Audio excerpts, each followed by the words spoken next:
Mi nombre es Suradet, tengo 81 años y quiero comenzar con una historia. No una historia de un libro, una historia de mi propia vida. Una historia que me avergonzó cuando finalmente la entendí con claridad y que comparto contigo ahora porque creo que te dará algo real. Durante muchos años fui un hombre que parecía calmado. Me movía despacio, hablaba con cuidado, me sentaba durante largas horas en meditación sin agitación visible. Las personas que me conocían desde lejos asumían que había encontrado alguna forma genuina de estabilidad interior. Pero había algo que no podían ver, y algo que yo mismo no podía ver completamente durante mucho tiempo. Mi calma era una actuación, no en el sentido de que fuera enteramente falsa, sino en el sentido de que dependía completamente de que las condiciones a mi alrededor cooperaran. Cuando las cosas iban de la manera que yo necesitaba, estaba calmado. Cuando alguien me trataba con respeto, estaba calmado. Cuando mi práctica producía los estados que esperaba, estaba calmado. Pero cuando las condiciones cambiaban, cuando alguien me desdeñaba, cuando algo que yo valoraba estaba amenazado, cuando un resultado en el que había invertido fracasaba, la aparente calma se rompía. Y lo que se rompía no era pequeño, era proporcional a cuánto tiempo había mantenido la apariencia de estabilidad sin construirla genuinamente. Y entendí, eventualmente y dolorosamente, que una calma que depende de condiciones favorables no es calma en absoluto. Es solo la ausencia de provocación. Quizás reconoces algo en esto. Quizás eres alguien que se maneja muy bien la mayor parte del tiempo y luego se encuentra desproporcionadamente afectado por algo que parece que debería ser manejable. Quizás te has preguntado por qué ciertas cosas te penetran tan profundamente cuando tu superficie parece tan compuesta. Quizás has sentido la brecha entre cómo quieres ser y cómo realmente eres cuando la vida aplica presión real. Si algo de eso te resulta familiar, quédate conmigo, porque la enseñanza Zen en el corazón de lo que quiero compartir no trata de parecer calmado. Se trata de encontrar algo tan genuinamente fundamentado por dentro que simplemente haya menos disponible para ser perturbado. Hay una historia zen que escuché hace muchas décadas y en ese momento pensé que la entendía. Un estudiante vino a un maestro y dijo: «Quiero lograr una mente que nada pueda perturbar». El maestro vertió té en la taza del estudiante. Siguió vertiendo después de que estaba llena. El té se derramó por el borde, sobre la mesa, sobre el suelo. El estudiante dijo: «Para, la taza ya está llena». El maestro miró al estudiante con calma y dijo: «Eres como esta taza. Hasta que vacíes lo que te ha llenado, nada nuevo puede entrar». El estudiante esperaba ser enseñado cómo construir un contenedor más fuerte.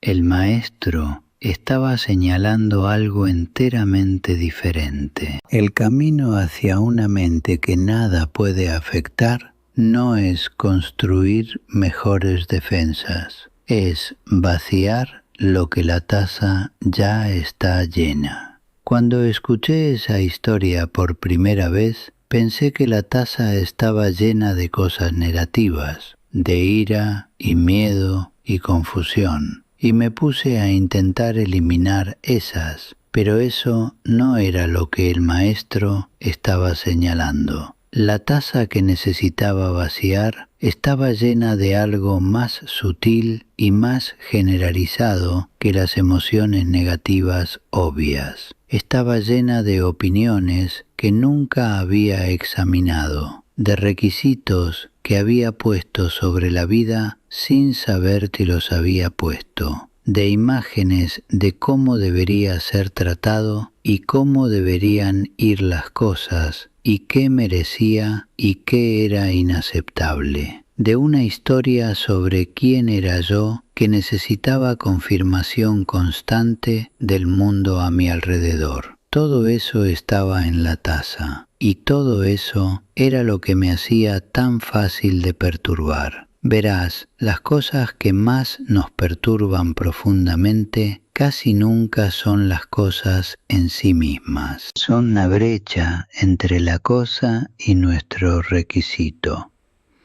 Alguien habla rudamente, y la rudeza en sí puede ser desagradable. Pero lo que produce agitación genuina es el juicio interno de que esto no debería estar pasándome, que merezco un mejor trato, que esto es evidencia de algo malo en mi situación, o mi valor, o mi mundo. Esa adición interna, ese requisito, es de lo que está realmente hecha la perturbación.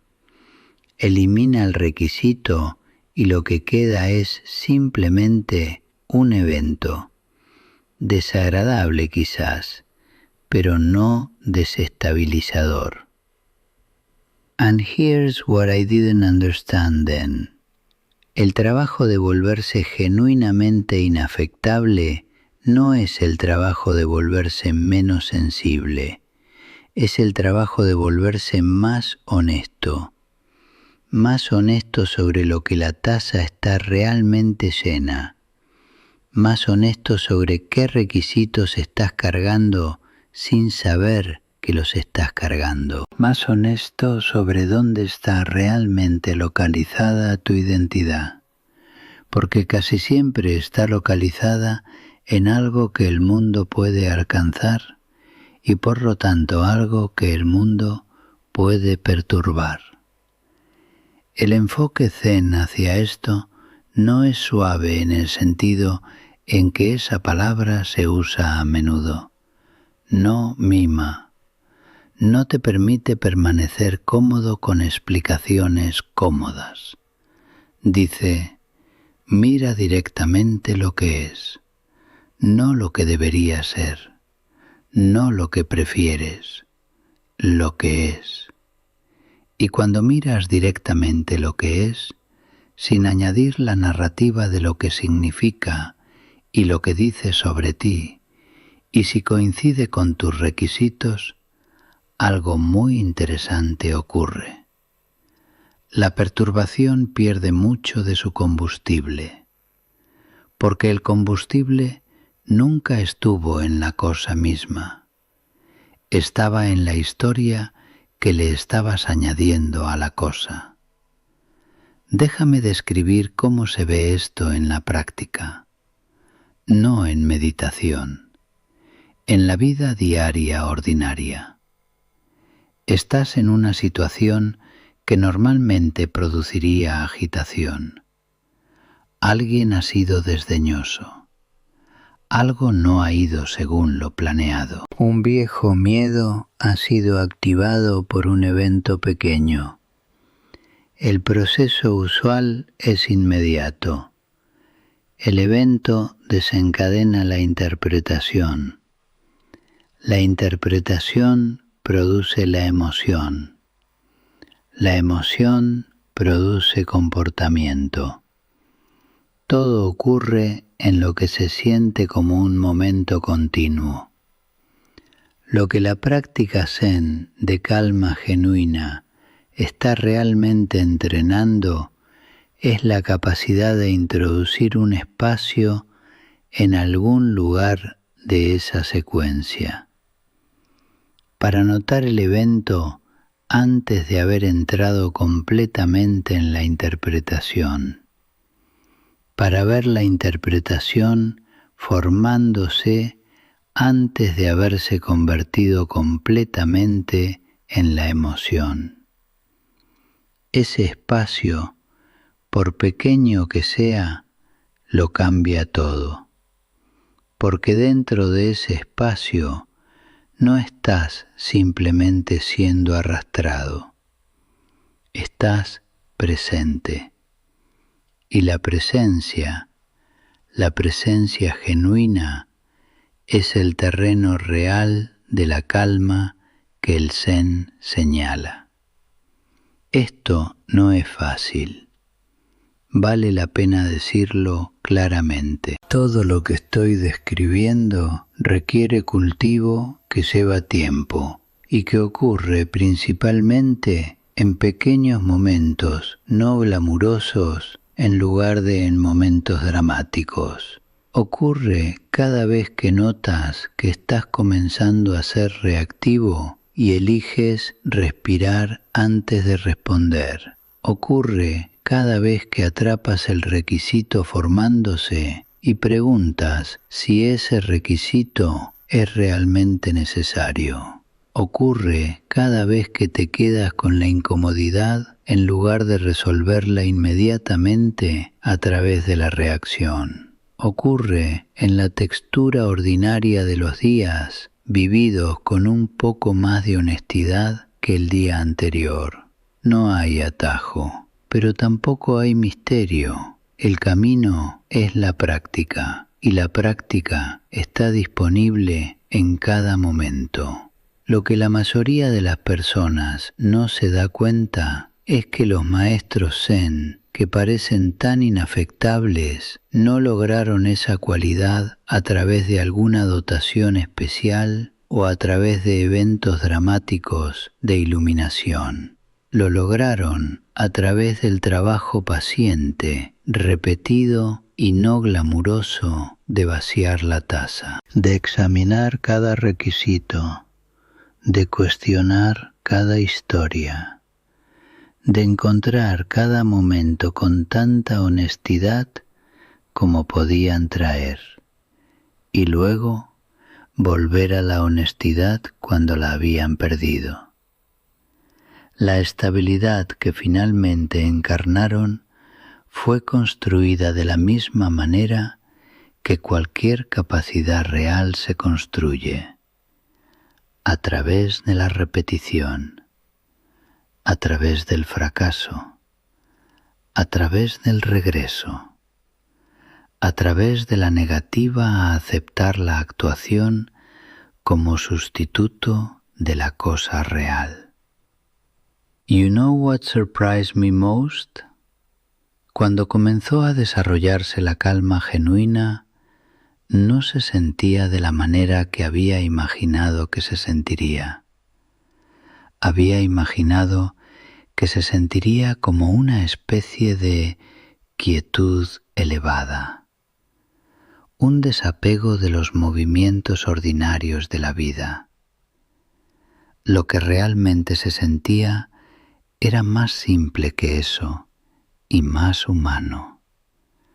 Se sentía como tener suficiente espacio para sentir algo sin ser completamente poseído por ello, espacio para pensar antes de responder, espacio para estar en una situación difícil sin perder el sentido de que todavía eres tú, todavía presente, todavía capaz de elegir. Ese espacio no es dramático, pero cambia la calidad de todo, cambia cómo recibes la dificultad, cómo te mueves a través del conflicto, cómo habitas tus horas ordinarias, cómo envejeces, cómo enfrentas lo que no puede evitarse. Hay algo que necesito decir sobre la relación entre este tipo de calma y el cuidado genuino, porque a menudo se malentiende. La persona que ha desarrollado estabilidad interior genuina no es menos afectada por lo que importa, es menos afectada por lo que no importa. Siente la pérdida más honestamente, no menos, porque no está defendida. Se involucra más plenamente, no menos, porque no está protegiendo una actuación. La calma que el Zen señala no es la calma de la distancia, es la calma de la profundidad, la capacidad de estar completamente presente en lo que sea que esté ocurriendo sin estar completamente a su merced. Un maestro Zen que escuché una vez lo puso de esta manera: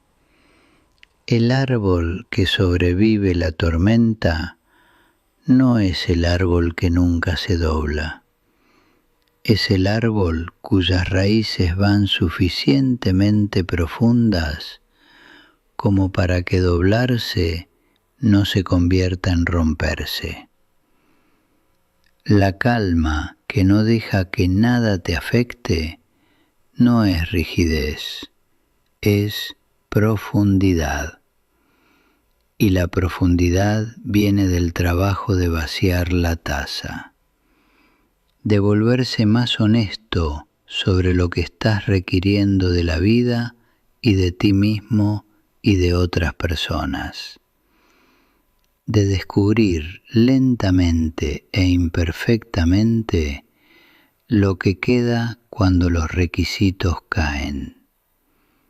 Ese resto simple y ordinario y completamente no glamuroso es la cosa que los maestros Zen estaban señalando todo el tiempo.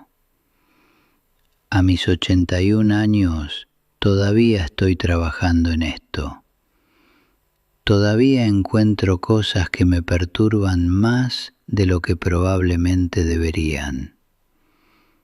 Todavía noto los viejos requisitos surgiendo en momentos inesperados. Todavía me atrapo a mí mismo en medio de una queja sobre lo que no debería ser. Pero lo atrapo más rápido y sé ahora qué hacer cuando lo atrapo. No suprimirlo, mirarlo honestamente, ver qué requisito hay debajo, preguntar si ese requisito es realmente necesario para mi paz. Y muy a menudo, cuando miro con claridad, la respuesta es no. Es un hábito antiguo, una insistencia condicionada, algo que la taza había estado cargando mucho antes de que yo supiera que la taza estaba llena. Si estas palabras te están cegando hoy, quizás este sea el momento adecuado para hacerte una pregunta simple. ¿De qué está actualmente llena tu taza que aún no has elegido examinar? No necesitas vaciarla toda de una vez, pero el ver es el comienzo. Y si este mensaje te dio algo real con qué trabajar, dime en los comentarios qué es lo que más perturba constantemente tu calma. No para arreglarlo inmediatamente, para nombrarlo honestamente.